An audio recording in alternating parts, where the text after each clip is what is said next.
ఓ దేశమంతా ఒక్క తాటిపైకి రావాలంటే ఏం జరగాలి? ఒక్క గొంతుకతో మాట్లాడాలంటే అసలొక ఉద్యమం ఎలా మొదలవుతుంది? మన ఆధునిక భారత చరిత్రలో చాలా ముఖ్యమైన రాజకీయ సంస్థల్లో ఒకటైన ఇండియన్ నేషనల్ కాంగ్రెస్ కథే ఇది. పదండి ఆ కథేంటో చూద్దాం. అసలు ఒక జాతీయ ఉద్యమాన్ని స్క్రాచ్ నుంచి ఎలా కడతారు?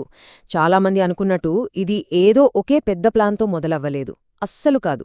దానికి బదులుగా దేశం మొత్తం మీద చాలా చిన్న చిన్న లోకల్ గ్రూప్స్ పుట్టుకొచ్చాయన్నమాట. చెప్పాలంటే ఇది ఒక రకంగా ప్రాంతీయ స్టార్టప్స్ లాంటివి. ఒక్కోటి ఒక్కో కొత్త ఐడియాని టెస్ట్ చేస్తున్నాయి. సరే, ఈ స్టార్టప్లు అన్నీ ఎందుకొచ్చాయి? అసలు సమస్య ఏంటి? ఇది అర్థం అయితేనే మనకు కాంగ్రెస్ ఎందుకు పుట్టిందో క్లియర్గా తెలుస్తుంది. ప్రాబ్లం చాలా సింపుల్. వాళ్ల సమస్యలు, వాళ్ల డిమాండ్లు బ్రిటిష్ ప్రభుత్వానికి బలంగా వినిపించాలంటే భారతీయులందరికీ కలిపి ఒకే ఒక్క ప్లాట్ఫామ్ లేదు. అదే అసలు సమస్య. సో ఈ తొలి రోజుల్లో వచ్చిన గ్రూప్సున్నాయి కదా, అవి ఒక రకంగా పయనియర్స్ లాంటివి. ఒక్కో గ్రూప్ ఒక్కో ప్రాంతంలో ఒక్కో సమస్య మీద ఫోకస్ చేసింది. వాళ్లకప్పుడు తెలియదేమో గాని వాళ్లు చేస్తున్న పని ఒక పెద్ద జాతీయ ఉద్యమానికి పునాది వేస్తోంది. చూడండి, ఇదంతా ఏదో ఒక్కరోజులో జరిగిపోలేదు. 1851లో మొదలుపెడితే 1885 దాకా కలకత్తా నుంచి బొంబాయి వరకు ఒకరి తర్వాత ఒకరు ఒక పొలిటికల్ వాయిస్ని క్రియేట్ చేయడానికి ట్రై చేస్తూనే ఉన్నారు. ఈ సంస్థలన్నీ ఆ తర్వాత రాబోయే ఒక పెద్ద ఉద్యమానికి బిల్డింగ్ బ్లాక్స్ లాగా మారాయి. ఉదాహరణకు ఇండియన్ అసోసియేషన్ లాంటి సంస్థలను తీసుకుంటే వాళ్ల లక్ష్యం వెంటనే విప్లవం తీసుకురావడం కాదు. వాళ్ల ఫస్ట్ గోల్ ఏంటంటే ఒక పబ్లిక్ ఒపీనియన్ను క్రియేట్ చేయడం. బ్రిటిష్ వాళ్ల పాలసీలు మన అవసరాలకు తగ్గట్టుగా మారాలి అని ఒక ప్రెషర్ తీసుకురావడం. ఇది జస్ట్ ఫస్ట్ స్టెప్ అన్నమాట. సరే, ఇప్పుడు ముందుకు వెళదాం. ఇవన్నీ ఎలా కలిసి ఒక పెద్ద శక్తిగా మారాయో చూద్దాం. ఈ ప్రాంతీయ ప్రయత్నాలన్నీ ఒకటి నిరూపించాయి.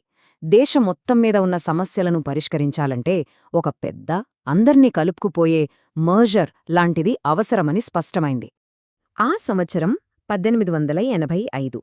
మన రాజకీయ చరిత్రలో ఇదొక టర్నింగ్ పాయింట్. అప్పటిదాకా అక్కడక్కడ చెల్లాచెదురుగా ఉన్న ప్రయత్నాలన్నీ ఒకే గొడుగు కిందకు చేరాయి. ఇక్కడే ఒక ఇంట్రెస్టింగ్ విషయముంది. దీన్ని స్థాపించింది ఒక ఇండియన్ కాదు, ఒక retired British civil servant A.O. Hume. ఆయన ఉద్దేశమేంటంటే చదువుకున్న భారతీయులకి బ్రిటిష్ ప్రభుత్వానికి మధ్య ఒక అఫీషియల్ ప్లాట్ఫామ్ క్రియేట్ చేయడం. అంటే కూర్చొని మాట్లాడుకోడానికి ఒక చోటుండాలని. సో ఆ మొదటి మీటింగ్ ఒక హిస్టారిక్ ఈవెంట్. దేశం నలుమూలల నుంచి లాయర్లు, జర్నలిస్టులు, ప్రొఫెసర్లు ఇలా అందరూ ఒకే చోట కలిశారు. ఫస్ట్ టైం దేశం మొత్తానికి ఒక కామన్ ఎజెండా ఎలా ఉండాలి అనే దానిపై చర్చ మొదలైంది. ఏ కొత్త ఆర్గనైజేషన్ అయినా సరే వాళ్ల లక్ష్యాలు సాధించడానికి ఒక స్ట్రాటజీ కావాలి కదా. ఒక రకంగా చెప్పాలంటే ఒక బిజినెస్ మోడల్ లాంటిది. ఐఎన్సీకి కూడా ఒకటుంది. చరిత్రకారులు దాన్ని మితవాద దశ అంటే మోడరేట్ ఫేజ్ అని పిలుస్తారు. మరి వాళ్ల పద్ధతేంటి? చాలా సింపుల్. పిటిషన్లు పెట్టడం, నిరసనలు తెలపడం, వాళ్లను ఒప్పించడం. దీని వెనక వాళ్ల నమ్మకమేంటంటే బ్రిటిష్ వాళ్లు న్యాయాన్ని పాటిస్తారు, మనం పద్ధతిగా అడిగితే మెల్లమెల్లగా అయినా సరే మార్పులు తీసుకొస్తారు అని గట్టిగా నమ్మారు. ఒక విషయం గుర్తుంచుకోవాలి, వాళ్ల ఫోకస్ బ్రిటిష్ పాలనను కూల్చేయడం మీద లేదు, అస్సలు లేదు.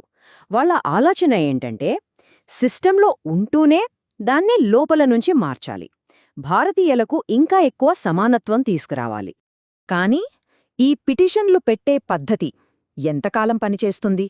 యంగ్ జనరేషన్ లీడర్స్కి అంత ఓపిక లేదు. వాళ్లకు రిజల్ట్స్ ఫాస్ట్గా కావాలి. ఇక్కడే అసలు ట్విస్ట్. ఈ మోడరేట్ పద్ధతి చాలా సాఫ్ట్గా ఉంది, వర్కౌట్ అవ్వట్లేదని వాళ్ళు ఫీల్ అయ్యారు. కొంతమంది లీడర్స్ అయితే కాంగ్రెస్నే ఏకంగా ఒక బెగ్గింగ్ ఇన్స్టిట్యూట్ అని, అంటే అడుక్కునే సంస్థ అని ఎగతాళి కూడా చేశారు. సో దీంతో ఏమైంది?